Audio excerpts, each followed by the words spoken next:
Hello. Hello, my Christian viewers. Today, reacting to priest questions. What would you do if someone confesses to murder? I will never confess to murder because I'll never murder someone. So here we go. But if someone did confess to murder, what do you do? That's what this priest answers. So his name is, let's see if his name is, I think it's named by his channel. I'm gonna see the Pastor David Michael Moses with 100k subscribers. Father, if someone comes to you in confession and confesses that they murdered someone, What do what you do do? What's up, guys? I'm Father David Michael Moses. I'm a Catholic priest, and this is one of the more intense questions I get. We'll be answering lots of questions on this channel, so make sure that you subscribe so you don't miss out on future videos. Now this... He's right to subscribe. Make sure you subscribe to this video. Subscribe to him. His link will be in the description below. Sorry, I had to. Let me just get his channel link now, so I remember.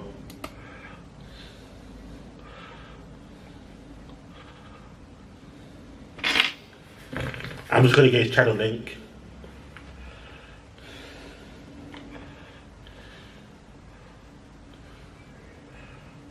While I'm waiting for that, I'm gonna do. Never mind. Never mind.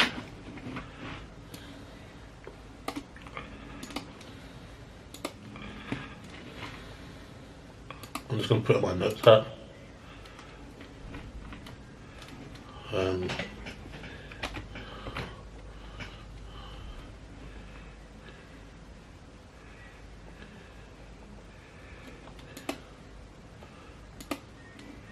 No, that's my passport. I'm gonna blur that out.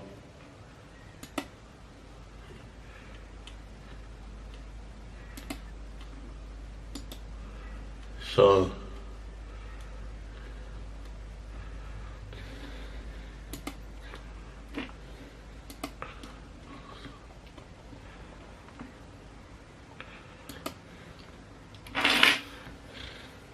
what if someone confesses to murder? Father, if someone comes to you in confession and confesses that they murdered someone, what do you do? What's up, guys? I'm Father David Michael Moses. I'm a Catholic priest, and this is one of the more intense questions I get. We'll be answering lots of questions on this channel, so make sure that you subscribe. Just a little bit more. I have 2 apples. So yeah, we go. Subscribe so you don't miss out on future videos. Now, this question is obviously referencing what we call the seal of confession. What is this, confession? Which basically means that if you come to confession, the priest can't repeat what you say. The priest can't go around saying, hey, did you hear so-and-so did this? Let me give you 3 scenarios to illustrate this point. First, if you come to meet with me in my office, not confession, we're just talking, then that's what we call privileged information. I'm not bound to strict secrecy, but if I went around saying, Sally told me that her husband...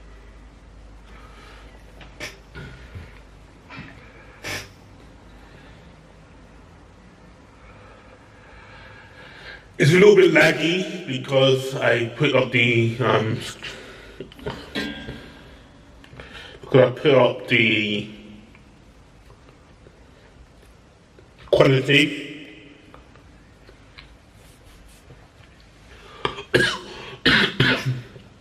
I just saw this on my For You page and I decided to react to it. I was going to watch it normally while reacting to it, but I decided to react to it. I just said, no, I'm going to quickly do something off camera. Joe has a real gambling problem, then that would be inappropriate. It would just be uncharitable. I was going to do something. I do have to do it also. Information that the person trusted me with. As a spiritual father, I want to respect the personal business of my parishioners. But here's another scenario. If someone in my office, again, not confession, tells me that they poisoned all the water in the city, then I'm obviously going to do something about it. They don't have the right to keep me in secrecy just because we spoke in my office. If someone tells me outside of confession, even in private, that they are going to harm themselves or someone else, or that there's a grave danger that either of those things might happen, I am bound by love and often by law to act on that information appropriately.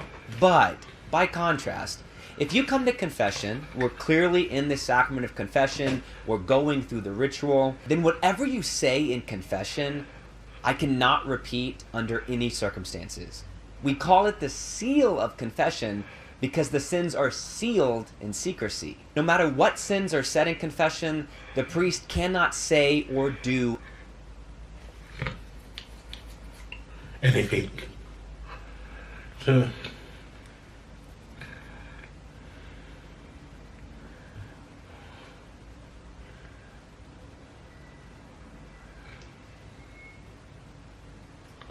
anything about them. He can't even treat the person differently afterwards. And this is extremely serious. If a priest directly breaks the seal, meaning if they tell someone that a specific person committed a specific sin, then that priest is automatically excommunicated or kicked out of the church. It's extremely grave. So, let's go to our question. What if the person confesses something really big? Like a murder. Some say murder? What do I do? Well, here's the thing to understand. The sins I hear in confession, they don't belong to me. I'm acting in persona Christi, or in the person of Christ. The sins belong to God. yeah. I do have a chance, as a spiritual father, to offer some advice. Really, the confessional is the only place where you can bring your deepest, darkest things and know that it's going to stay there. But that freedom gives me the chance to help you see how important it is to be sorry for the sins and to try to repair any damage. Yeah, I think you should answer the question and stop beating around the bush. Not to be rude. Caused by them. I can say, hey, this is a problem. We need to make sure this never happens again. If the person has committed a crime, maybe we need to talk about the possibility of turning themselves in. But I couldn't require anyone to reveal their crime. For example, a priest cannot make someone turn themselves in for their penance. I could suggest it, but at the end of the day, that would be up to them. If someone else is being charged with a crime they committed, that injustice should be rectified.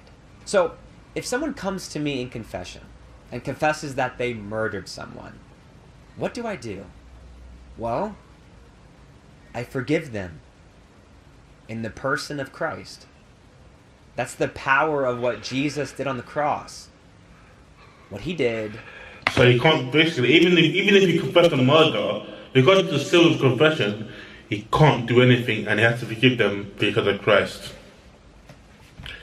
You heard it here. Make sure his link will be in the description below.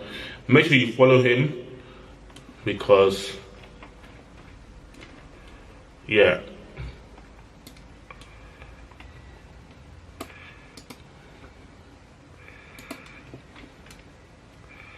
Make sure you follow him.